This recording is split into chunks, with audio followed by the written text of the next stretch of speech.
네, 안녕하세요. 반갑습니다. 마크포지드라고 하는 회사의 백소영이라고 합니다. 간단하게 마크포지드를 소개하고 여러분들 많은 관심 가지고 계시는 공장 자동화 솔루션에 마크포지드가 디지털 플랫폼 솔루션을 어떻게 협업할 수 있는지 효율적인 생산을 지원할 수 있는지 한번 같이 보도록 하겠습니다. 좀 생소한 분도 있으실 것 같아서 잠깐 회사 소개를 하도록 하겠습니다. 마크포지드는 미국 보스턴에 본사를 두고 미국과 유럽의 공장, 생활시설을 가지고 글로벌 솔루션 비즈니스를 하고 있습니다. 실은 어떻게 보면 저희도 짧게 굉장히 성공적인 유니콘 스타트업 기업이라고 할 수 있는데요. 여러분들 많이 잘 아시는 어떤 것처럼 3D 프린터가 굉장히 활성화했고 오랫동안 많은 분들이 관심을 가졌던 솔루션들이긴 한데 마크포지드는 3D 프린터 회사로 실은 하이퍼가 막 시작되고 있던 2000년 초반, 12년, 13년 이때 스타트업을 했습니다. 어떤 차이점들을 가지고 있냐면요. 여러분들이 많이 아셨던 3D 프린터, 시제품 제작하시고 내가 파트를 뽑아봤는데 물성이 안 나와서 엔드유저 부품을 못 뽑겠더라 라고 해서 사용에 어느 정도 한계를 두시고 그런 생각들 많이 가지고 계셨을 것 같습니다. 그래서 마크포지드는 후발주자였지만 그런 점들을 극복하는 포인트로 프린터를 개발했습니다. 세계 최초로 여러분 비행기 타실 때 동체 제작하는 CFRP라고 하는 가볍지만 물성이 굉장히 좋은 소재가 있습니다. 그 소재를 베이스로 해서 다양한 복합 소재, 전기 전자제품을 만들거나 공장의 기계 제품을 만들 수 있는 복합 소재로 물성의 균형을 잘 잡은 엔드유저 부품 제작이 가능한 보시는 것과 같은 연속성의 복합 소재, 기능성 소재를 중심으로 해서 프린터를 만들었고요. 두 번째, 공장 자동화 팩토리 플로어에서 잘 사용하실 수 있도록 디지털 제조 플랫폼. 여러분 팩토리 하실 때 클라우드 베이스 IoT 연결되는 이런 부분들을 초창기에 스타트업 시작할 때부터 베이스로 해서 계획을 아키텍처들을 그런 식으로 구성해서 제품을 만들었습니다. 그래서 마크포지드 제품들은 그동안 여러분들이 사용하셨던 프린터들처럼 제품 개발 단계에서 시제품 뽑는 거 당연히 합니다. 그런데 더 많은 포인트를 두고 있는 부분은 기계적 물성, 강도, 균형 잡힌 소재 이런 것들을 잘 계획을 해서 공장 자동화, 팩토리 오토메이션에서 굉장히 많이 사용하고 있고요. 앞에서 말씀드린 5가지 연속 소멸을 이용한 특별한 물성 소재들 때문에 우주항공, 군수방위, 로봇, 드론, 요즘 소위 말하는 4차 산업혁명의 아이템 테마에 맞춰서 다양하게 사용되고 있습니다. 근래에는 위성을 제작해서 발사를 하기도 했고요. 네, 프린터들은 CFRP라고 해서 연속 섬유를 쓰거나 복합 소재, 금속 프린터도 여러분들이 고상 소재로 아주 쉽게 편하게 할 수 있도록 제조는 다 어렵죠. 기존에 사용하셨던 파우더 PBF하고 다른 방식의 프린팅 방식으로 아트 방식이나 FDM 같죠. 그리고 바인더를 쓰는 프린터들을 지원을 하고 있습니다. 그리고 공장 자동화를 위해서 당연히 물성을 산업 현장에서 필요로 하는 공구강이나 초경강 같은 것들을 가지고 하고 있습니다. 네, 공장 자동화 한번 돌아보도록 하겠습니다. 오늘 안에서 이미 많은 것들 보셨을 것 같은데요. 공장 자동화의 현실, 어떻게 보면 굉장히 많이 자동화가 되어 있습니다. 저희가 60년대부터 실은 공장 자동화 이야기는 많이 하셨고 요즘 이 베이스를 기반으로 스마트 팩토리 이야기들을 많이 했었는데요.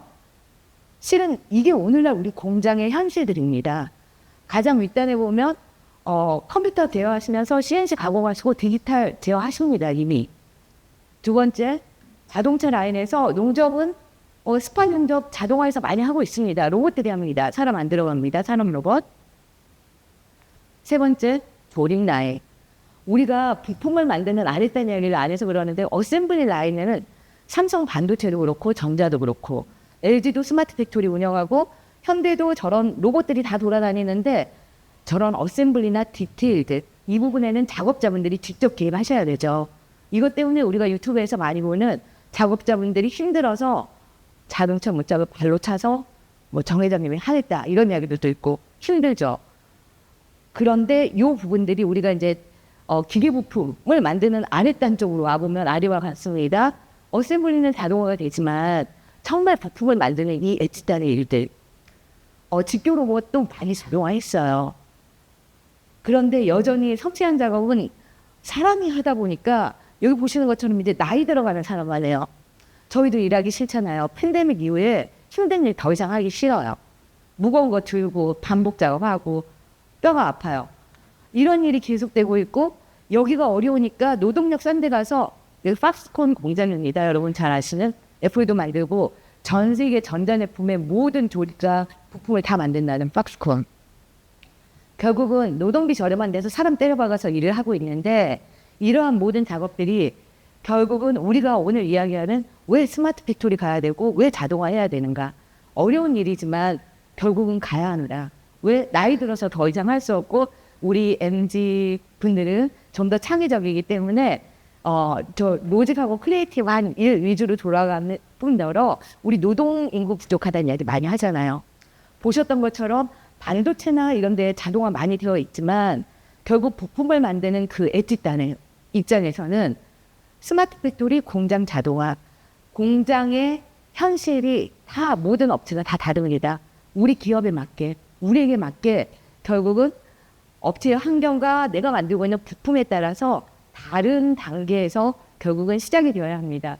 그렇지만 로직을 가지고 해야 되기 때문에 결국은 모든 거는 아톰이 아니라 디짓으로 바뀌어야 된다.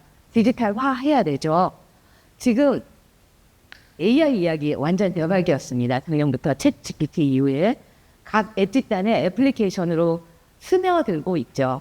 이 상황에서 AI 그리고 오늘 작년, 재작년 계속 하이퍼가 되고 있는 이 로봇들, 이게 융합해서 우리 공장 자동화에 어떤 변화들을 가지고 올 수 있을까요? AI들이 오면서 모든 게 디지털라이즈가 되고 그리고 빅데이터 베이스로 하다 보니까 더 똘똘하게 이제 자율 의사결정으로 여기 제목하고도 같은데 자율 제조를 드라이브 하는 걸 목표로 하고 있습니다. 그렇지만 여전히 기계하고 연결해서 IoT까지는 되는데 AI보다는 휴먼 인텔리전스, HI가 더 높습니다. 지금 AI는 베이비 단계죠. 보고 인지하는 거는 하지만 자율 제조를 하기까지는 굉장히 많은 노력이 필요합니다. 숙련된 스킬도 필요합니다. 이 모든 것들을 보다 더 빠르게 연결해서 어디에서나 언제나 할 수 있는 플랫폼, 이런 플랫폼들을 만드는 게 저희의 목표죠. 5G가 연동이 되면 속도가 빨라서 모든 게 실시간으로 다 연결될 겁니다. 요즘 AI, 오픈 AI에서 그 소라라고 하는 AI가 텍스트로 설명 준 거 가지고 영화 같은 이미지를 만들어내듯이 우리가 이야기하는 거 가지고 사진 찍은 걸 가지고 입력을 했을 때 굉장히 빠른 속도로 저런 사람과 로봇이 협력하면서 사업화가 가능한 의용 부품 기술들을 만들 수 있을까? 지금 오늘 이 스마트 팩토리에 오신 모든 분들은 이 목표를 가지고 스마트 팩토리의 다음 단계를 가기 위해서 노력하고 계시는 분들이라고 생각을 합니다. 기술 중요하지만 결국은 상용화 제품을 만들어야 하는 단계로 가야 되겠죠. 우리가 그리고 있고 다음 단계로 꿈꾸고 있는 게 바로 이런 공장 자동화의 미래라고 생각합니다. AI에서부터 시작해서 다양한 4차 산업혁명의 메가테크들, 빅데이터, AI, 3D 프린터도 여기에 들어갔었죠. 이런 것들이 다 모여서 사이버 피직스가 통일돼서 사람들이 일하고 지금 뭐 테슬라에서 이야기하는 것처럼 보스턴 다이나믹스 로봇들이 공장에 들어가서 사람 대신에 아까 그 어셈블리 라인을 산업용 로봇이 캐리어 해주는 것들을 미세한 작업을 이런 옵티머스라든가 보스턴 다이나믹스 로봇들이 같이 작업을 하게 되는 거죠. 그리고 오늘 많이 보고 있는 코봇들. 오늘 전시장에 보면 코봇이 한 30여 명 되는 것 같습니다. 굉장히 브랜드도 많아지고 있고요. 가격도 많아지고 있고 가중하반도 5kg에서 시작해서 이제는 25kg까지 듭니다. 이러다가 협동 로봇이 산업 로봇 되겠어요. 네, 그래서 이런 협동 로봇들하고 작업자들이 함께 콜라보해서 디테일한 작업들을 함께하는 셀 단위의 라인 단위가 아니라 자율 유연 생산을 위한 셀 단위의 이거는 현대자동차가 싱가포르의 테스트베드로 구축하고 있는 스마트 팩토리의 모습이죠. 보여지는 거는 실은 품질 검수예요. 제조가 아니라. 품질 검수하고 제조하고 이런 모든 것들을 로봇들이, AI들이 디지털 플랫폼이 융합되면서 사람 없이 일할 수 있는 단계들을 높여가는 작업들을 진행을 하고 있습니다. 그런데 이미지로 보면 이게 다 와 있는 것 같아요. 그렇지만 아마 공장 라인을 운영하고 있는 우리 사장님들 입장에서는 그게 스마트 팩토리 뭐 이런 게 오더라도 내가 정말 지금 필요한 거 현실적으로 스마트 팩토리 운영으로 인해서 내가 효과를 본다고 하려면 사장님들의 목표는 저런 그림이 아니라 노동력이 줄어야지 내가 필요한 부품을 필요한 때에 최적의 계획에 따라서 그만큼을 만들어서 생산을 최적화하고 극대화하는 거, 그 결과를 가져올 수 있느냐, 어떤 방식이 됐든지 사람이 없어서 고민하지 않고 이 목표를 가져가는 것이 실은 진정한 필드에서, 엣지에서 느끼는, 팩토리에서 느끼는 진정한 의미의 스마트 팩토리라고 생각을 합니다. 이런 부분을 하면서 또 환경 문제나 벌금을 내라고 하니까 탄소 줄여라, 안 줄이면 수출할 때 벌금 내라 하니까 저희는 또 ESG도 고민을 해야겠죠. 그래서 함께 우리 엣지단에서 할 수 있는 일들을 같이 살펴보도록 하겠습니다. 말씀드린 것처럼 로봇 엄청 많아요. 멍멍이 로봇도 처음에 보스턴 다이나믹스에서 시작을 했지만 지금 여기 제조사도 10여 종이 넘습니다. 협동 로봇 30종, 50종이 조만간 될 것 같습니다. 그런데 이미 아까 말씀드린 것처럼 이런 직교 로봇들이 많은 일들을 하고 있기도 하고요. 사람처럼 투입돼서 일할 로봇들도 굉장히 많습니다. 여기에 코그넥스, 앞에서 발표하시면서 이야기해 주신 것처럼 비전과 AI가 붙으면서 추론을 하고 인지하고 판단해서 의사결정해서 작업을 합니다. 얘네들이 많은 것들을 할 건데 우리 사장님들 공장에서 머리 쓰는 직원이 좋으세요? 손발 아끼지 않고 열심히 일하는 직원이 좋으세요? 머리 쓰는 직원. 네, 맞습니다. 머리 잘 써서 손발 좀 덜하게 해야죠. 그런데 우리가 제조를 하고 있다 보니까 머리 쓴다는 말이 두 가지가 있을 것 같습니다. 생산성 향상을 위해서 머리를 쓰는 게 있고 우리는 제조를 해야 되니까 실물을 만지고 작업을 해야 되는데 이 작업 너무 중요해요. 그런데 로봇가 우리 MZ들이 하는 말로 이게 있어요. 나 고양이 손이라서 손가락이 없어요. 그래서 일을 잘 안 할 때 나 일 못해요 라는 말을 할 때 이런 단어를 쓰더라고요. 나 고양이 손이라서. 이 섬세함이 없으면 작업이 힘들죠. 손을 결국은 써야 됩니다. 그래서 테슬라가 옵티머스를 발표하면서 마지막으로 발표하고 시간을 미루면서 가장 중요하게 버전 2에서 발표하는 것들이 근력을 쓰는 것들, 손가락에 하이라이트를 줬어요. 이 손가락으로 강도 조절하고 섬세한 작업을 사람이 일하는 것처럼 할 수 있도록 하는 이 작업의 도구. 제가 저기 위에다 도구의 로봇, 도구 없는 로봇이라고 했는데요. 얘네들이 공장에 들어와서 사람을 대체할 만큼 사람을 도와주는 일은 산업 로봇들이 많이 하고 직교 로봇이 합니다. 그런데 노동 인구가 줄어드는 상황에서 사람을 대체하는 작업을 하려고 하면 이 손가락에 작업할 수 있을 손가락이 굉장히 중요하고요. 우리가 사람들이 그냥 사람이야 라고 했다가 인류야 문화야 라고 할 때는 도구를 이 손에 또 다시 도구를 지었어야지 가능했어요. 그래서 오늘 저는 이 손 작업의 도구, 손 도구에 대해서 이야기하려고 합니다. 도구가 있는 공장과 도구가 없는 공장, 생산 툴 이야기입니다. 네. 그래서 저 손 이외에 그 손에 지워줄 도구를 만드는 생산 툴, 설비, 부품, 제작을 위한 디지털 플랫폼, 디지털 소스에 대해서 이야기하려고 합니다. 그 플랫폼에 내가 디지털 생산 도구가 다 있다고 상상을 해보세요, 사장님들.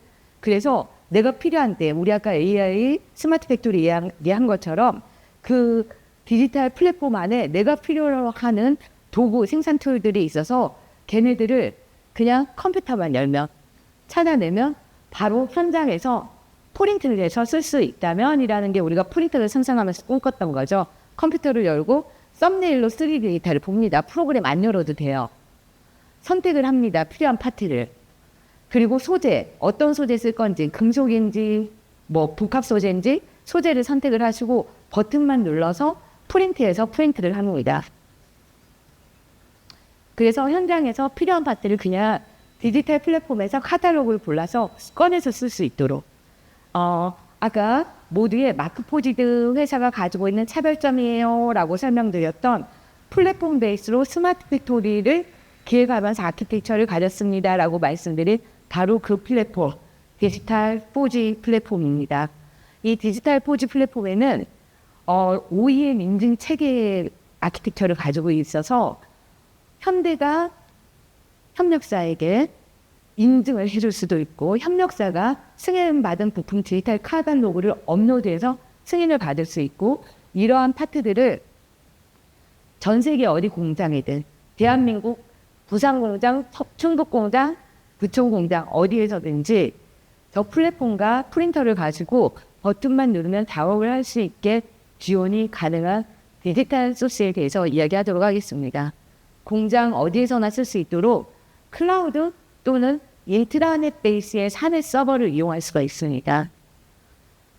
협력업체로부터 승인이 됐거나 제조사가 설계 주인이 오너가 서버에 올려놓은 데이터들은 ERP 시스템에 플러그인을 시켜서 각 직군의 R&R에 따라서 접근 권한을 부여받고 공장의 서비스 센터, 블루핸즈는 스페어팟 여기까지 접근해서 현장에서 바로 프린트해서 기술 지원을 하세요. 협력업체에 인증을 보내서 이 해당 부품을 3만 개를 언제까지 만들어서 출력해서 납품해 주세요. 이런 작업들이 가능합니다. 디지털 소스에 인증 부품이 업로드가 되고 인증은 ERP나 접근 권한 승인 여부에 따라서 로컬 서비스 센터에서 현장 고객 서비스하는 부품이 되거나 OEM 또는 로컬 팩토리에서 본부에서 보낸 데이터를 지역 공장에서 필요한 부품을 쓰거나 제조 설비의 기계 부품을 현장에서 돌아가고 있는데 기계 부품이 문제가 되면 생산 라인이 일주일도 열흘도 다운이 될 수 있습니다. 이런 부분을 바로바로 현장에서 부품을 출력해서 대체할 수 있도록 합니다. 협력업체나 OEM, 컨트랙트 제조업체한테 주문 발주를 합니다. 이런 것들을 플랫폼 베이스로 작업을 가능하게 하도록 하고 있고요. 당연히 설계주의는 로열티를 받습니다. 마크포지드는 이 트랜잭션에 돈 받지 않습니다. 그 유저분들 중에서 설계 데이터를 가지고 있는 오너분들이 페이퍼 클릭 기준으로 해서 출력한 데이터에 대해서 로열티를 지급받습니다. 마크포지드는 이런 OEM 인증 플랫폼을 프린트를 사용하시는 모든 고객들에게 무상으로 제공을 하고 있습니다. 그래서 가장 빠르게 쓸 수 있는 OEM 플랫폼과 요즘 프린터가 속도가 굉장히 빨라진 건 혹시 아세요? 프린터들이 지금 마크포지드도 이게 5세대 엔진을 사용을 하고 있고요. 5세대 엔진은 FX라고 하는 이름이 들어가는데 얘는 프린트 속도가 굉장히 빠르게 움직입니다. 기존에는 노즐 따라서 CNC처럼 천천히 움직였죠. 그래서 이런 CFRP나 복합 소재, 금속 프린터들을 프린트할 수 있으면서 굉장히 빠른 고속 프린트가 가능하고요. 그리고 이런 것들이 API 셋이 있어서 아까 말씀드렸던 SAP이나 ERP나 내지는 MEMS, 생산 계획이죠. MEMS나 이런 데 또는 로봇하고도 인터페이스를 플러그인으로 연계해서 이 윗단에 더 큰 ERP나 뭐 플랫폼들이 있으면 거기에 플러그인을 해서 함께 사용하면서 KPI 지표를 스스로 관리할 수 있습니다. 저희가 공장 산업 현장에서 쓰는 로봇 저 위쪽에 보면은 그 팩토리 로봇에도 연결해서 사용되고 있고요. 보시는 것처럼 조그마한 데스크탑용을 여러 개 놔두고 작은 기업들이 코봇하고 연계해서 이렇게 작게 운영하는 경우에는 프린트팜이라고 해요. 이런 팩토리도 운영이 가능합니다. 보시는 것처럼 마크포지드의 또 다른 특징이 이거 지금 프린트한 베드 바로 꺼낸 건데요. 표면 조도가 후 처리 안 해도 될 만큼 굉장히 좋습니다. 차별적 소재, 물성 밸런스가 공장 현장에서 쓸 수 있는 엔드유저 부품의 물성이 가능하다. 프린트가 후처리 안 해도 될 만큼 조도가 굉장히 좋다. 제가 삼성전자에서 이런 말 들었어요. 지사장님, 저희가 프린트 글로벌에 있는 거 다 평가하잖아요. GPC, 삼성전자에서 말씀해 주셨어요. 마크포지드 프린트가 조도가 제일 좋습니다. 액상 프린터도 조도 좋잖아요. 그런데 걔네들은 후처리해야 되거든요. 얘는 후처리 안 하고 프린트 베드에서 꺼낸 거 그 기준으로 비교했을 때 가장 좋습니다. 라고 하시더군요. 네, 아까 말씀드린 ERP하고 연결했을 때 마크포지드 프린트에서 작업한 것들이 여기도 IoT와 센서가 다 있습니다. 프린터의 건강 상태를 통해서 예측을 합니다. 메인터넌스 타임 언제 들어가야 되고 어떤 부품 교체해야 되고 그리고 프린트는 얼마만큼 많이 했고 어떤 부품을 얼마만큼 뽑았고 그래서 KPI 지표가 나옵니다. 그리고 전체 운영에서 파이낸스 레포트 소재를 얼마 입고 해서 얼만큼 써서 무슨 부품을 얼마 만들고 얼만큼 내보냈다. KPI가 파이낸스 레포트가 가능합니다. 아까 말씀드렸던 API 연계 작업을 통해서요. 그래서 이런 식으로 산업용 로봇에 연계해서 쓰는 이 생산 툴들 산업용 로봇의 그리퍼 이것도 마크포지드 메탈 프린터로 한 거고요. 여기에 메탈 피스 넣어서 프레스 눌러서 다이 하는 거거든요. 프레스 다이. 이것도 마크포지드의 CFRP 프린터로 다이를 출력했습니다. 강도가 알루미늄의 2.5배까지 나오거든요. 네. 그래서 조그맣게는 프린트팜, 크게는 스마트 팩토리 운영이 가능합니다. 아까 말씀드렸던 물성이라고 의심하는 부분, 마크포지의 차별점인데 CFRP라고 하는 연속 섬유 5종을 본인이 프린트할 때 원하는 범위에 원하는 만큼을 넣을 수가 있고요. 물성에 타깃을 주면 마크포지드 플랫폼 소프트웨어가 AI가 뒷단에서 돌아요. 퍼포먼스 어드바이저라고 해서 이 정도의 강성 몇 뉴턴의 힘이 모드가 되는데 안전계수 2, 3 범위에서 이거를 프린트하고 싶어요 라고 하면 AI가 계산해서 뒷단에서 요 위치에다가 섬유를 얼만큼 넣으세요를 추천해줘요. 그중에 선택하셔서 클릭하시면 됩니다.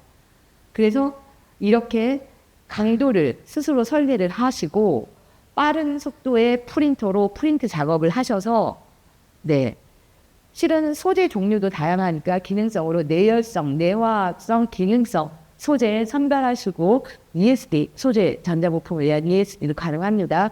선택하셔서 사용하시고요. 최고 물성은 ABS의 25배에서 알루미늄의 2.5배까지 설계가 가능합니다. 이 밑에 단도 얼마든지 가능하고요. 연속 섬유뿐만이 아니라 오닉스라고 하는 소재는 마이크로파이버를 넣었어요.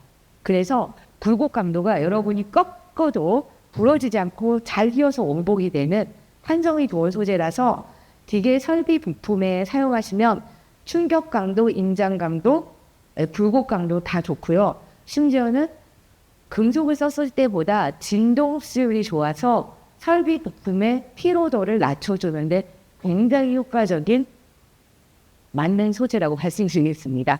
오닉스. 네.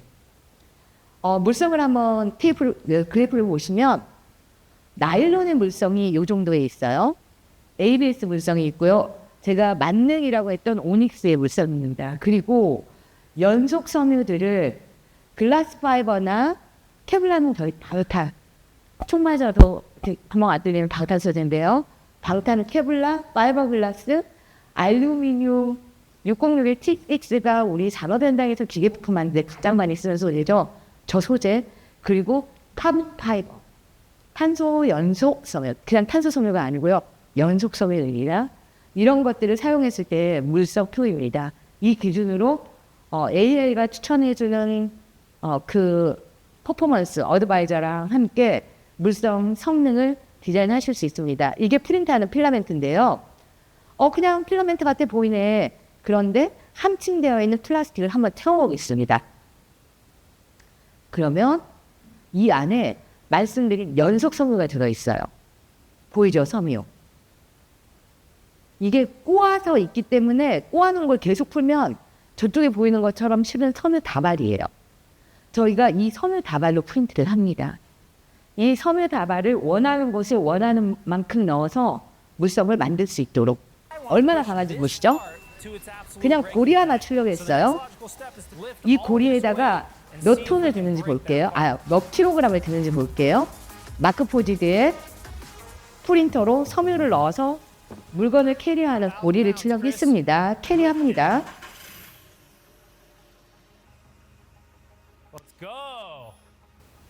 443kg를 들었습니다.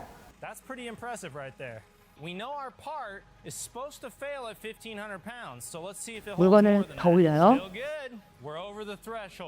708kg을 적재했습니다. 고리 하나가 캐리합니다. 안 부러져요. 그래서 사람도 올라타고 물건을 더 넣자고 했어요. 1톤이 넘어갔어요. 1톤. 막 힘을 더 가해봅니다. 부러졌는데 고리가 부러진 게 아니라 팔레트가 부러졌어요. 1톤이 넘어가는 무게도 이 조그만 고리가 연속섬유를 넣어서 강화를 시키니까 버틸 수 있는 거죠. 여기 있는 이것도 1톤을 캐리할 수 있는 인증을 받은 캐리어이고요. 연속섬유를 넣었을 때 이러다 보니까 아까 말씀드린 알루미늄으로 가공해서 쓰던 많은 부품들을 CFRP 프린터로 출력을 해서 기계 부품을 대체하는 용도로 사용을 합니다. 그리고 말씀드렸던 성능을 설계하는 퍼포먼스 어드바이저라고 하는 게 뒷단에서 AI가 같이 돌아가고 있고요. 내가 몇 뉴턴의 힘이 어디에 하중이 가해지고 이런 구속 조건들, 안전계수 얼마라고 하는 정보들을 앵커랑 해서 컨디션을 주면 퍼포먼스 어드바이저가 시나리오별로 1, 2, 3, 4 어떤 섬유를 어디다 얼만큼 넣을지 시나리오를 추천해줘서 선택해서 출력하시면 됩니다. 두 번째는 강하지만 가벼워요. 금속으로 만들었던 파트가 1kg 가까이 되거든요. 주물로 떴습니다. 시제품 하느라고 플라스틱으로 만들어보고 속을 다 파는 쉘 구조로 해서 소위 딥팜이라고 하는 거에서 금속 프린터도 해봤어요. 이 무게들이 줄어드는 거를 실은 한번 말씀드리고 싶어서요. 알루미늄보다 훨씬 2배 넘게 강하지만 무게가 이렇게 많이 줄어들 수 있습니다. CFRP는 철 금속의 중량의 8분의 1밖에 안 되거든요. 그래서 이런 연속 섬유를 사용했을 때 일반적으로 강도, 인성, 탄성이 굉장히 좋다고 하고요. 그래서 이걸 종합적으로 파괴 인성이 엄청 좋습니다. 동시에 탄소 섬유 같은 경우에는 보시는 다양한 굉장히 좋은 기계적 특성들을 가지고 있어서 제가 그래서 물성의 균형이 아주 잘 잡힌 만능 소재 오닉스입니다 라고 말씀을 드렸고, 그 오닉스에다가 연속 섬유를 추가를 하게 되면 파괴 인성까지 굉장히 좋아지는, 제가 샘플이 있는데요. 이따 한번 부러뜨려 보세요. 네. 그래서 이런 다양한 섬유들을 강화 유리든지 탄소 섬유든지 케블라들을 이용해서 섬유로 프린트를 하고 우주항공 인증도 당연히 받았고요. 그래서 날아다니는 파트 만드셔도 됩니다.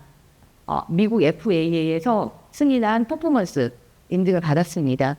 그리고 다양하게 기계 공구를 만드는 거에서부터 시작해서 ESD는 전자 소재 쪽, 그리고 항공 인증이 된 난연 소재들, 그리고 내화학성 오열이 가능한 리튬이나 팩 소재들, 나일론, 탄성이 있는 TPU, 좀 더 저렴하게 디자인 문법 만들 수 있는 PLA 등의 다양한 소재들, 말씀드렸던 조도 보실 수 있고요. 실은 다른 프린트들 쓰면 이런 게 있죠. 액상 소재로 프린트를 했습니다.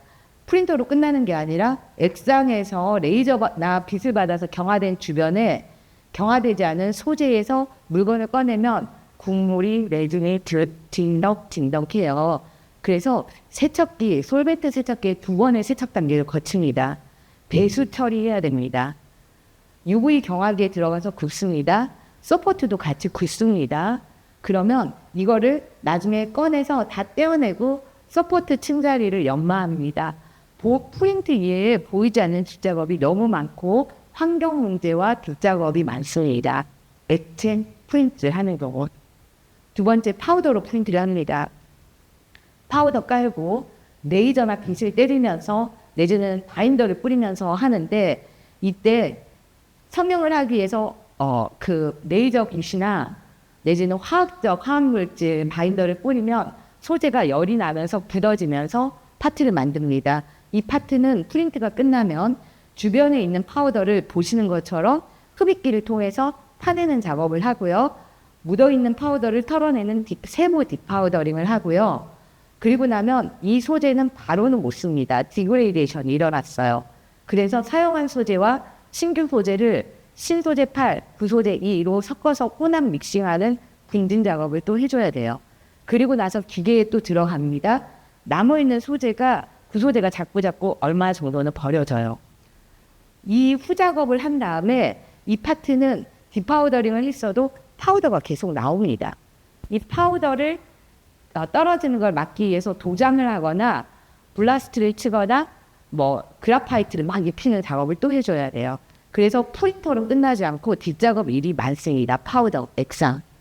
그리고 PJ핀이 MJ핀이라고 해서 바인더 제팅하는 방식이 있는데 얘네들은 서포트를 같이 프린트를 합니다. 이렇게 서포트를 파내죠. 내지는 수도에다 같이 넣어서 서포트 소재하고 파트 소재를 상이하게 해서 서포트가 녹을 수 있도록 첨가제를 뿌립니다. 첨가제 종류들 막 이런 것들 있거든요. 내지는 왁스 서포트를 오븐에다 넣어서 낮은 중점에 왁스를 녹이는데 그러다 보면 열 변형도 나고 이런 첨가제로 서포트를 녹이는 작업을 하면 배수 작업도 배수 작업인데 올렛 파트도 약간씩 같이 녹아요. 네, 이런 일들이 있습니다. 마크포지드 서포트입니다. 대형 파트 출력했는데 안에 홀 쪽에 서포트를 저 부채 무늬 같은 자바라 형식으로 만들어서 저렇게 쭉쭉 뽑아내는 방식으로 서포트를 제작을 합니다. 프린트하고 아까 보셨던 조도 있었죠. 저렇게 뜯어내니까 물론 일이죠. 이것도 일인데 액상이나 파우더나 어떤 다른 프린터에 비해서 뒷단 작업이 고상이어서 쾌적하더라. 그리고 배수 작업 안 해도 되고 이렇게 여러 가지 쾌적하고 편하다라는 이야기들이 있습니다. 금속 프린터. 여러분 금속 프린터 많이 보셨죠? 메탈 파우더 깔아놓고 레이저가 돌아다니면서 춤추면서 떼어냅니다. 그 레이저 작업을 하면은 레이저가 순간에 1700도, 2000도의 마이크로 용접이에요. 메탈 파우더가 그 레이저를 맞고 녹으면서 성형을 하는데 열 응력이 엄청납니다. 100미크론, 200미크론 단위로 깔아놓은 메탈 파우더 위에 2000도의 스팟 레이저가 때리면서 올라가는 열 응력 때문에 파트가 밴딩이 일어나요. 보시는 것처럼. 밴딩이 일어난다는 거는 열 응력으로 말아 올라가서 터지는 거거든요. 그래서 실패.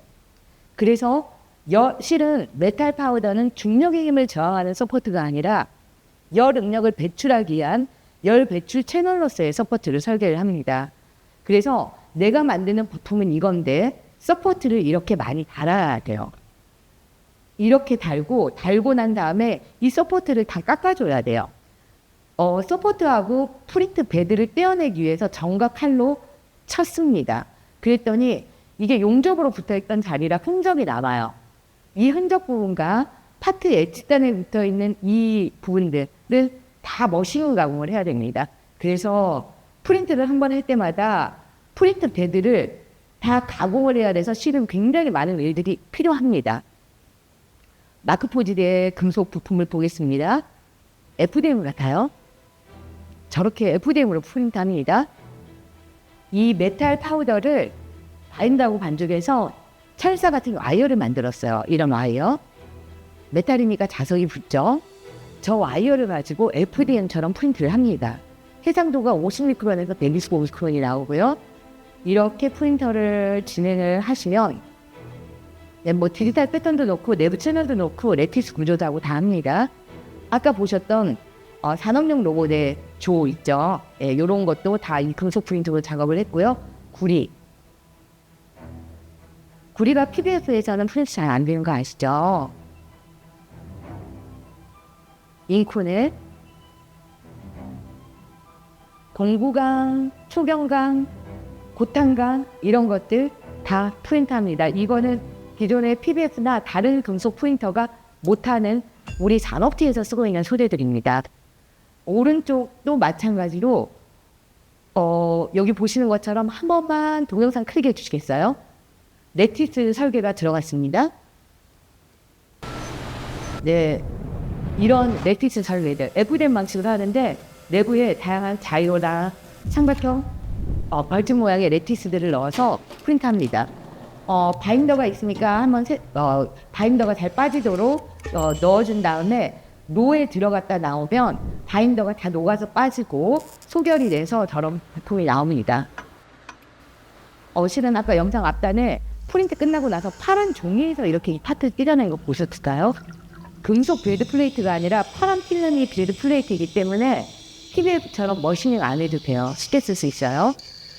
안에 레티스 보려고 프린트 완성된 애를 와이어 커팅을 하는 중입니다. 그래서 커팅을 해서 꺼내서 보면 원래 설계된 것처럼 안에 자이로나 이런 것들 레티스가 잘 프린트가 됐는지를 보여주고 있습니다. 그래서 보시는 것처럼 저희는 그냥 이쁜 파트 만드는 게 아니라 산업 현장에서 필요한 기계 부품, 공구들 이런 것들을 만드는 프린트를 하고 있습니다. 디지털 플랫폼, 디지털 소스 위에서 이런 작업의 편의성을 가지고 작업을 진행하고 말씀드린 것처럼 기존의 프린터들과 다르게 원래 산업 현장에서 사용하시는 공구강, 투경강, 조리, 잉코넬 같은 산업 부품용 소재를 가지고 작업을 합니다. 보시는 것처럼 몰드, 다이 프레싱 이런 게 다 가능한 이유가 산업용 소재이기 때문이죠. 거링에서 맞춤용 공구강을 내부에 냉각 채널을 넣어서 이런 식으로 만들어서 제작을 하고 있습니다. 거링 잘 아시죠? 아까 로코웰이라든가 고객 사이트 보면 굉장히 많은 기계 부품 공구를 하시는 곳들이 고객들이고요. 프린터 하는 동안에 레이저가 실시간으로 품질 검수를 진행을 합니다. 프린터 기계 안에서. 그래서 3D 스캐너처럼 이렇게 레이저가 어떤 포인트들을 찍어서 이 부품에 대한 품질 검수를 진행을 하고요. 그래서 품질 검수에 대한 레포트 확인이 가능하고 레포트 뽑고 GDLT 확인이 가능합니다. 프린터 기계 안에 비전이 있어요. 아까 코그넥스에서 이야기하신 것처럼 비전이 실시간으로 프린트되고 있는 거에 대한 이미지를 인식을 해서 보정 작업을 진행을 합니다. 그리고 기계 안에서 전체적인 이 비전, 아까 이야기했던 IoT 연계된 비전 작업 분석을 통해서 이런 공장 자동화를 합니다. 지민스가 엔진 커버에 톱이 필요한데 곡선형 톱이 없어서 스스로 커스텀 제작해서 씁니다. 머시닝 툴 교환, 그리고 아까 하이브리드 폴리머화 복합 소재와 금속을 이용한 하이브리드 파트 제작, 품질 지급, 품질 검사하는 지급, 포지셔닝 측정기, 생산 라인에서 이런 부품들을 굉장히 많이 만들어서 사용을 하고 있습니다. 사례들은 너무 많아서 이제 설비 부품이나 이런 것들, 로봇 이런 손 작업도 많이 하고 있고요.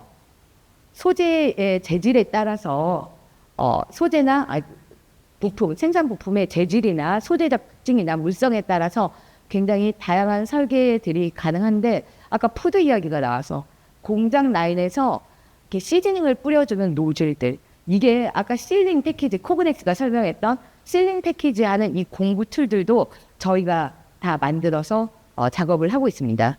공장 라인에서 이렇게 오랫동안 써도 수명이 길어서 지금 여기 까만 것들이 전부 다 마크포지드에서 생산 툴 플랫폼 베이스로 공급받으면서 작업을 하고 있습니다.